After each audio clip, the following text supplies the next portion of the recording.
4월 8일 목요일 출애굽기 2장 1절로 10절 말씀. 레위 가족 중 한 사람이 가서 레위 여자에게 장가들어 그 여자가 임신하여 아들을 낳으니 그가 잘생긴 것을 보고 석 달 동안 그를 숨겼으나 더 숨길 수 없게 되매 그를 위하여 갈대 상자를 가져다가 역청과 나무 진을 칠하고 아기를 거기 담아 나일강가 갈대 사이에 두고 그의 누이가 어떻게 되는지를 알려고 멀리 섰더니 바로의 딸이 목욕하러 나일강으로 내려오고 시녀들은 나일 강가를 거닐 때에 그가 갈대 사이에 상자를 보고 시녀를 보내어 가져다가 열고 그 아기를 보니 아기가 우는지라 그가 그를 불쌍히 여겨 이르되 이는 히브리 사람의 아기로다. 그의 누이가 바로의 딸에게 이르되 내가 가서 당신을 위하여 히브리 여인 중에서 유모를 불러다가 이 아이에게 젖을 먹이게 하리이까. 바로의 딸이 그에게 이르되 가라 하매 그 소녀가 가서 그 아기의 어머니를 불러오니 바로의 딸이 그에게 이르되 이 아기를 데려다가 나를 위하여 젖을 먹이라. 내가 그 삭슬 주리라. 여인이 아기를 데려다가 젖을 먹이더니 그 아기가 자라매 바로의 딸에게로 데려가니 그가 그의 아들이 되니라. 그가 그의 이름을 모세라 하여 이르되 이는 내가 그를 물에서 건져내었음이라 하였더라. 물에서 구원받은 모세. 하나님은 어떤 분입니까? 창조주 하나님은 모세를 물에 빠뜨려 죽이려는 바로의 반창조 계획을 좌절시킵니다.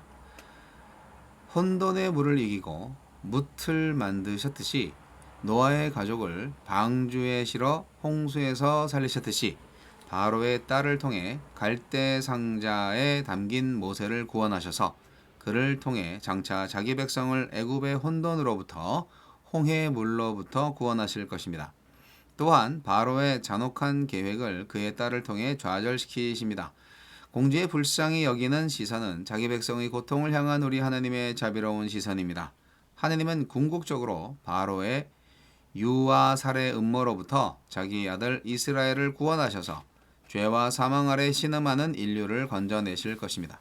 이 놀라운 구원의 하나님을 온 마음 다해 찬양하는 우리가 되기를 바랍니다. 우리에게 주시는 교훈은 무엇입니까? 모세의 부모는 애굽 왕의 명령을 거부하고 보기에 좋은 아들을 석 달 동안 숨겨 키웁니다. 더는 숨길 수 없게 되자 갈대 상자에 담아 나일 강가에 띄웁니다. 그들은 할 수 있는 만큼 힘껏 제국의 명령을 거부한 후 혼돈과 공허에서 질서 있고 보기에 심히 좋은 세상을 창조하신 하나님께 뒷일을 맡겼습니다. 아무리 세상이 겁박해도 자녀들을 저 세속의 강에 던지지 맙시다. 하나님 보시기에 좋은 자녀로 키워내는 믿음의 부모가 됩시다. 모세의 부모는 딸에게 갈대 상자의 동향을 끝까지 주시하게 합니다. 바로의 딸이 히브리 아기인 줄 알면서도 불쌍히 여기자 모세의 누이는 아기를 위해 유모를 소개해 주겠다고 담대하게 제안합니다. 다행히도 모세는 하나님의 언약을 기억하고 있었을 믿음의 어머니 품에서 자라게 됩니다. 모세 어머니는 바로의 딸의 비호 아래 안전하게 아들을 양육합니다. 이런 일사불란한 전개는 모세를 나일 강가에 둔 것이 바로의 명령에 대한 굴복 행위가 아니라 여호와의 구원을 신뢰하는 마음으로 치밀하게 준비하여 결행한 일임을 보여줍니다. 팬데믹이 지속되어 불편과 압박이 심하더라도 주권자 우리 하느님의 구원의 의지를 믿고 우리가 할 수 있는 일을 지혜롭고 능동적으로 감행합시다. 주여, 주님의 구원 의지를 믿어 믿음으로 살고 믿음으로 자녀를 양육하게 하소서. 모세가 잘생겼네요. 아기를 잘생겼다고 이렇게 평가를 했었군요. 네, 새삼 느끼는. 아이고, 잘생긴 것도 복이야. 근데 잘생겼다를 직역하면 선하다라고 매일성경 해설에 또 나와 있습니다. 히브리어의 토브는 포괄적인 의미로 사용되는데 좋은 것과 바람직한 것, 복된 것을 총칭하는 단어라고 합니다. 네, 하나님도 이렇게 잘생긴 아들을 주셨네요. 자, 물에서 구원받은 모세라는 제목이 무엇을 의미할까요? 오늘 말씀은 모세의 출생에 관한 이야기입니다. 모세의 출생 아주 기구하죠. 바로 왕의 그 남자아이 살해 정책으로 죽을 수밖에 없는 운명이었어요. 그런데 두 여인의 믿음으로 목숨을 건졌죠. 모세는 순수한 레위 혈통을 타고난 히브리인입니다. 그리고 애굽 공주에게 입양되었습니다. 뭐 입양밖에는 뭐 모세가 목숨을 건질 수 있는 방법이 없었어요. 예. 모세의 출생은 그러했습니다. 그의 부모가 모세를 낳았을 때 아기가 준수함을 보고 아기를 죽이지 않고 석 달 동안 몰래 키웠지만 더 이상 숨길 수가 없어서 어떡하지 하다가 이제 나일강에 뛰었는데 네. 그거는 전략적인 것이라고 생각합니다. 뭐 나일강에 띄워서 그냥 저러다가 조금 살다가 죽겠지. 그렇게 생각을 하고 모세를 바구니에 넣어서 나일강에 띄웠을까요? 아니에요. 전략적으로 그렇게 한 겁니다. 왜냐하면 그 과일 바구니였는지 아기 바구니를 계속 주시하라고 그랬거든요. 그래서 그 누나가 계속 주시해서 따라가잖아요. 그것은 결국 작전이었던 거죠. 애굽 사람들한테 모세를 입양시켜야 되겠다. 그런 생각을 한 거죠. 모험이었죠. 엄청난 모험이죠. 그 히브리인인 줄 알고 입양한 거 아니에요. 근데 그거를 감행을 한 거예요. 왜냐하면 뭐 다른 방법이 없었으니까. 그래서 작전을 짠 거죠. 애굽의 귀부인들이 목욕하러 오는 곳에 모세를 두기 위해서 갈대 상자를 마련하고 거기에 역청을 발라서 방수 처리를 했습니다. 그리고 갈대 사이에 아이를 담은 상자를 두었죠. 그래서 그때 바로의 공주가 목욕을 하러 왔다가 그 상자를 발견하게 된 겁니다.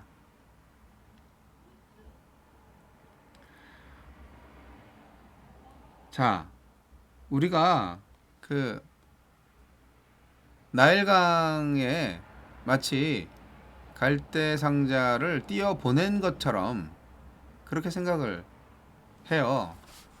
근데 오늘 성경 말씀 잘 보시면요. 아기를 거기 담아서 나일강과 갈대 사이에 두고 그의 누이가 어떻게 되는지를 알려고 멀리 섰더니 바로의 딸이 목욕하러 나일강으로 내려오고 시녀들은 나일 강가를 거닐 때 그가 갈대 사이에 상자를 보고 시녀를 보내어 가져다가 열고 이렇게 돼 있어요. 그러니까 갈대 사이에 상자를 둔 거예요. 작전이죠, 작전. 이 바로의 공주, 네, 이 모세를 발견한 바로의 공주가 누구일까요? 이 공주는 투트모스 1세의 무남 동녀인 하세프세트로 추측이 된다고 합니다. 아버지의 총애를 받았고 아버지가 죽고 난 후에 남편 투트모스 2세 치하 동안 영향력을 발휘하게 되죠. 아마 모세가 살인을 저지른 다음에 도망칠 때에도 목숨을 부지할 수 있었던 것은 바로 이 하세프세트의 영향으로 생각이 된다고 어떤 신학자는 말하고 있습니다. 이게 엄청난 일입니다. 뭐 거짓말 같은 일이죠. 아주 극적인 일이죠. 모세가 바로의 공주로 입양된다. 그리고 유모로 친모가 일을 하게 된다. 이게 말이 됩니까? 이런 거는 어떻게 보면 정말 영화 같은 얘기인데 사람들이 연기를 하고 연출은 하나님이 하시는 것 같아요. 이야, 정말 하나님은 끝까지 모세를 붙들지 않고 오히려 과감하게 버리는 것 같은 그 부모의 그 삶을 인도하셨습니다. 하나님은 끝까지 숨겨서 모세를 살리려고 하지 않고 정말 모험을 해서 버린 거죠. 사실 과감하게 버린 거예요. 그런데 그것이 결국 그를 살리는 길이죠. 모세의 누이 미리암이 바로의 공주에게 모세의 친모를 유모로 소개하는 그래서 모세는 젖되기 전까지 모친의 중요한 신앙 교육을 받게 되었을 것입니다. 히브리 사람들이 그렇게 생각한대요. 사람의 가장 중요한 인성 교육이 젖되기 전까지라고 생각한다는 거죠. 근데 히브리인들이 젖을 떼는 시기는 우리가 생각하는 것보다 좀 긴 4살에서 5세쯤으로 생각이 듭니다. 자, 오늘 모세의 탄생 이야기를 통해서 무엇을 느끼셨습니까? 모세, 하나님의 자녀입니다. 모세의 부모는 아므람과 요게벳입니다. 아므람에게 그녀는 고모였습니다. 나중에 모세가 반포한 레위기 율법에서는 이모, 고모와 같은 삼촌 간의 결혼이 금지되는데요. 공식적인 율법의 반포 이전에는 그것이 허용되고 있었습니다. 친누이가 아닌 반누이, 그렇죠? 또한 마찬가지로 당시에는 결혼이 가능해서 아브라함은 반누이, 사라와 결혼한 바 있습니다. 근데 이게 어떻게 보면 좀 근친 결혼이 조금 과거에는 고대 사회에 있어서는 좀 잠정적인 허용에 불과했다라고 생각하는 것이 좋습니다. 하느님은 결국 나중에는 근친 결혼을 금하셨죠. 자, 잔혹한 바로 왕의 명령 속에서 확고한 믿음으로 아이를 살렸던 모세의 부모의 믿음을 어떻게 생각하시나요?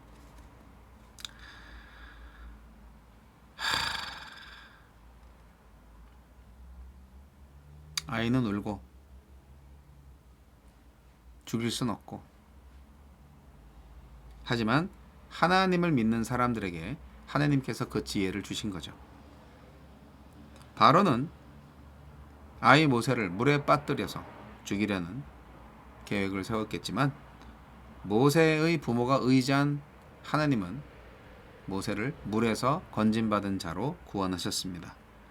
이게 재밌는 게 방주 노아의 방주가 생각이 나죠. 노아의 방주. 네, 그래서 그 방주가요 갈대상자하고 같은 말이에요. 갈대상자가 방주하고 같은 말이에요.